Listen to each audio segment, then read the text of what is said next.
Pakistan Prime Minister Imran Khan, in a rapid turn of events today, asked the President to dissolve the National Assembly and announced fresh polls after the last-minute dismissal of the no trust motion. The matter will be heard by the Supreme Court of Pakistan on the request of the opposition. In a short address to the nation, Imran Khan asked the people of Pakistan to get ready for elections. The conspiracy to take down this government has collapsed, he added. The assembly has been dissolved and the election will be held in 90 days.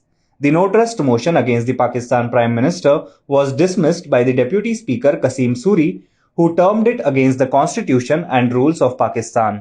Moving on to the next news, hundreds of students in Kandy defied a weekend curfew imposed by the government to protest against Sri Lanka's worsening economic crisis. The country is facing severe shortages of food, fuel, and other essentials, along with crippling power cuts. Students are protesting outside the Peradeniya against the economic crisis.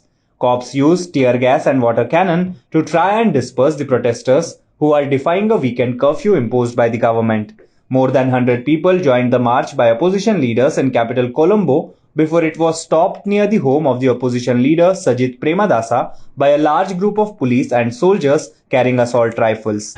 Moving on to the next news, the World Health Organization said on Saturday it has suspended supply through United Nations agencies of COVID-19 vaccine Covaxin produced by India's Bharat Biotech to allow the manufacturer to upgrade facilities and address deficiencies found in an inspection.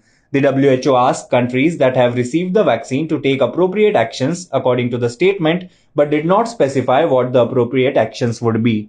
According to the WHO, it is confirming the suspension of supply of Covaxin produced by Bharat Biotech through UN procurement agencies and recommending the countries that receive the vaccine to take actions as appropriate.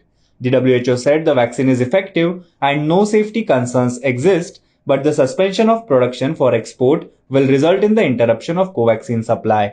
Moving on to the next news, Rashtriya Swayamsevak Sangh chief Mohan Bhagwat on Sunday said Kashmiri Pandits who were displaced from their homes in the 1990s will not be uprooted by anyone when they go back to the Kashmir Valley, ANI reported. I have a feeling that the day is very near when the Kashmiri Pandits will come back to their homes, and I wish that day comes soon, said Bhagwat while addressing the Kashmiri Hindu community via video conference on the last day of the Navre celebrations on Sunday. Bhagwat said that the Kashmiri Pandits will go back with an assurance of security and livelihood. The community should make a resolve that we left Kashmir because of extremism, but when we will return now, we will go back as Hindus and Bharat Bhakt with an assurance of our security and livelihood. We will live in a way that nobody will dare to displace us, and I quoted the RSS chief as saying. Moving on to the next news, Yati Narsinganand, the head priest of Ghaziabad's Dasna Devi temple and an accused in the Haridwar hate speech case, Sunday exhorted Hindus to pick up arms and said that if India were to get a Muslim prime minister, 50% of Hindus will change their faith in the next 20 years, the Indian Express reported. He was speaking at Delhi's Burari ground, where around 200 people had gathered on Sunday to participate in a Hindu Maha panchayat.